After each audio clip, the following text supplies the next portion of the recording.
स्वागत है दोस्तों आपके अपने यूट्यूब चैनल इंजीनियर्स एकेडमी में। तो हम लोग आज बात करने वाले हैं सीबीएसई एग्जाम रिजल्ट 2020 के लिए 10th और 12th का रिजल्ट कब आपको घोषित किया जाएगा।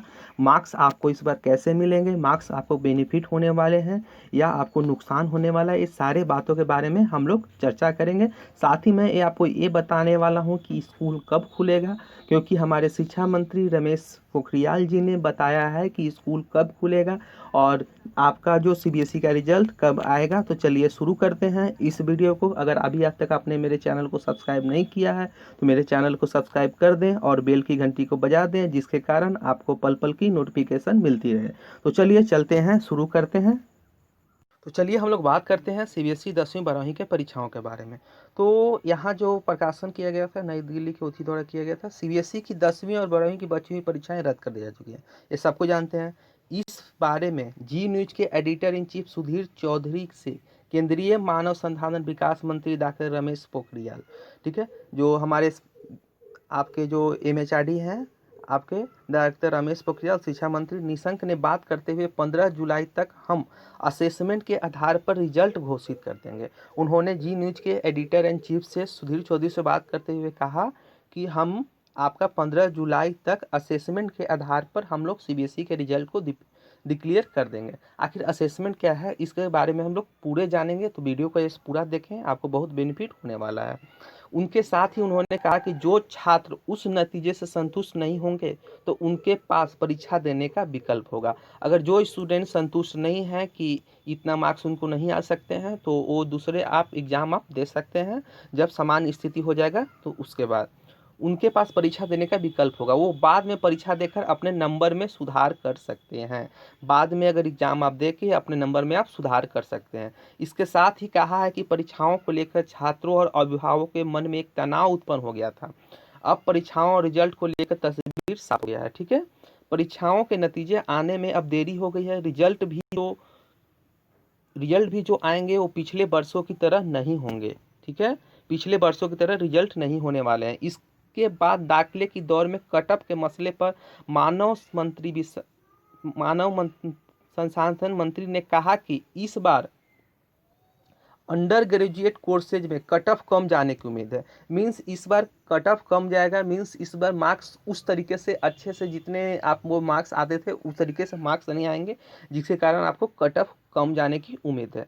हालिया वर्षों में देखा गया है कि दिल्ली विश्वविद्यालय के कई कॉलेजों में कट ऑफ 100% तक कट ऑफ जाते थे। ठीक है, उसी संदर्भ में सुधीर चौधरी ने पूछे गए सवाल में डॉक्टर रमेश पोखरियाल निशंक ने यह बताया कि इसके साथ भी उन्होंने ये भी कहा कि रिजल्ट लेट आने के कारण इस बार स्वाभाविक तौर पर अगला शैक्षणिक सत्र जो होगा वो देर से शुरू होगा।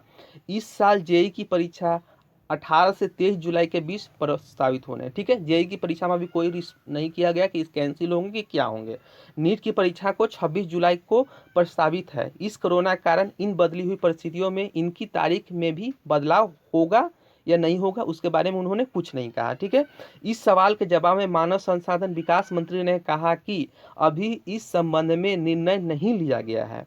अभी इस शेड्यूल के आधार पर हम लोगों आगे बढ़ रहे हैं, बाद में इस संबंध में उचित निर्णय लिया जाएगा। तो हो सकता है कि आपका जेई और नीट का एग्जाम का भी डेट जो है वो कैंसिल किया जा सके अगर स्थिति समान नहीं होगा तो। अब उनके द्वारा कुछ जो पूछे गए सवाल थे, जो सुधीर चौधरी के द्वारा पूछे गए सवाल थे, उनके बारे में हम लोग चर्चा कर रहे हैं।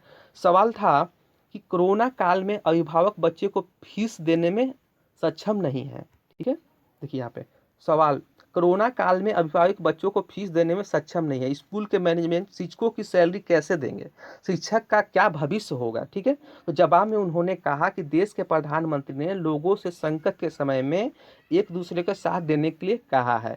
पीएम ने सभी को कहा है कि कर्मचारी के वेतन न रोके। ऑनलाइन शिक्षा शुरू होने के बावजूद अध्यापकों के लिए जरूरत कम नहीं होने वाली है, उन्हें चिंता करने की जरूरत नहीं है। तो उन्होंने साफ कर दिया कि शिक्षकों को चिंता करने की जरूरत नहीं है।